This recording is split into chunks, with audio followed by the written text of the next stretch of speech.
these can be some hard conversations to have.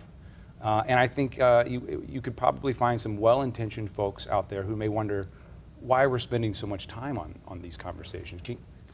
What would you say to those folks right out of the bat here? Well, I think that's an accurate observation. A lot of people are trying to sort out what's taken place since August 9th. One of the stories that really captured my attention at the time was in the Edwardsville School District, when the superintendent was getting criticism from parents about they were afraid for the safety of their kids because of the conversations that were taking place in classrooms about Ferguson. And the teachers were instructed not to talk about it. I mean, I think that's a perfect example of how difficult some of these conversations are and how afraid some people are of having the conversations. And eventually the superintendent said that he wanted to be able to have some conversations with his teachers before that conversation started up again. An African-American superintendent, Dr. Ed Hightower. Ed Hightower, yes. A long distinguished career, famous for his refereeing. It was the person you're talking about. Great college basketball referee for many, many years. I guess like a lot of people, I'm holding my breath to see what happens with the grand jury decision.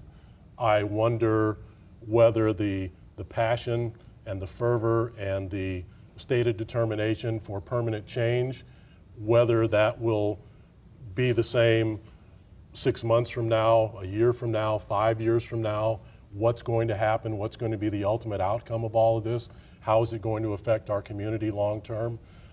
There's a lot of unanswered questions, but I think it's fair to say for those of us here as reporters, it's going to be one of the most important stories that we cover in our professional careers. I think that the issue that is confronting us is kind of the rush to solution, because we have so many difficult issues that we have yet to address, and they're painful issues, and they're difficult issues to talk about. And I'd like to use an example. We have the Attorney General that has issued a call for, because there were so few African American police officers in Ferguson, so few in all of the municipalities. So he issued out a call that we are going to have a discussion about recruitment of African American police officers.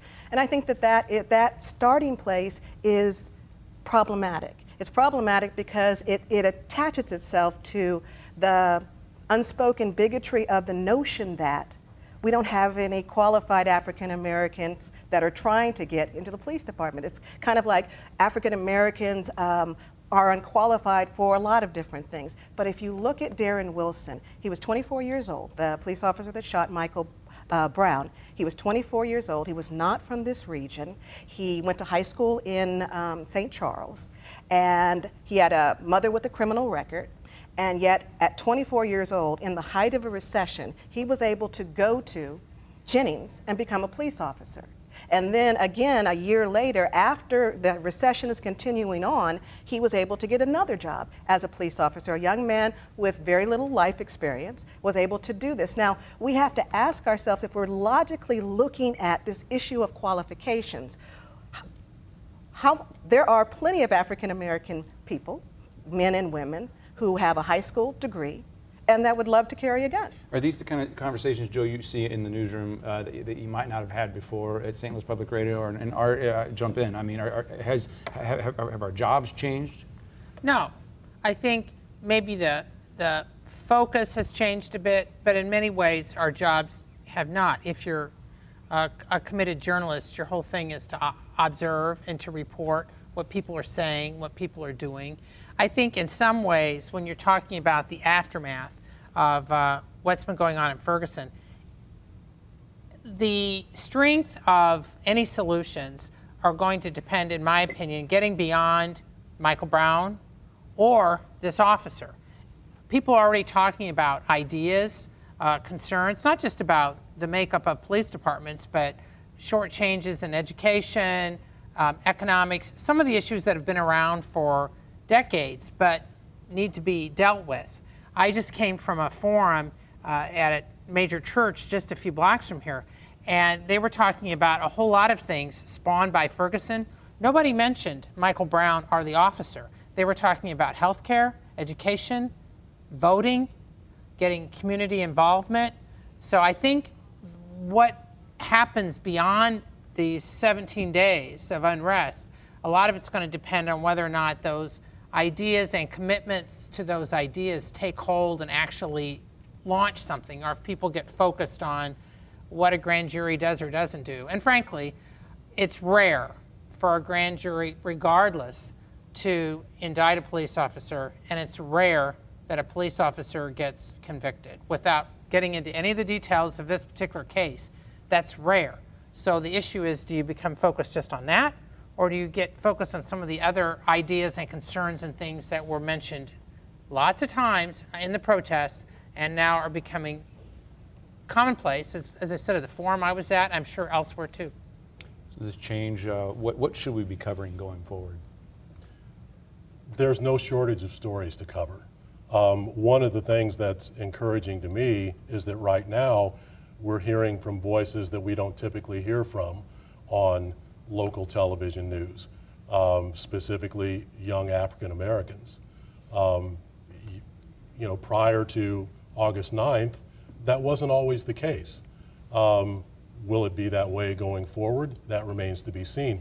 But I think it's part of my responsibility to help tell those stories, and I think all of us at this point take that responsibility very seriously. But there's no shortage of stories. This is a very complex story that we're dealing with. There are many layers, there are many stakeholders, so it won't be difficult to find stories. There's no excuse for not finding stories.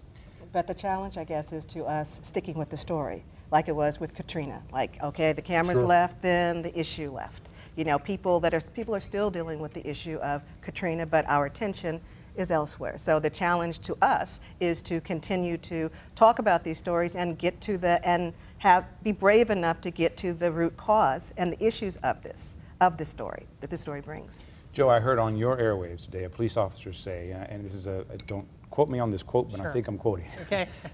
He said, "Don't label us all racist." This is a police officer talking in St. Louis County, and I don't know which department. Don't label us all racist because we're trying to protect ourselves. Is that still part of the story? Is that hard to do when there are so many issues that have been brought up on the streets of Ferguson? Is it hard to do? Is it hard to? Is the word balance? Where do you find the opportunity to tell stories that maybe weren't brought up in the streets of Ferguson that have to do with police officers? Well, we just have to. Is that important? Of course, it's very important, and again, the issue of race is a very difficult issue for us to have, and the notion that if we simply bring it up, we're labeling anybody, any one particular thing, is inaccurate. We have to have these discussions. I don't hear from the crowds that they're saying that police officers, because they carry a gun, are racist. What I hear is the way that African Americans are treated by the institution of police and by police officers in particular, and consistently within that area, is racist. So whether you say you're racist or not, how people are being treated has to do with race, and it ends up being racist.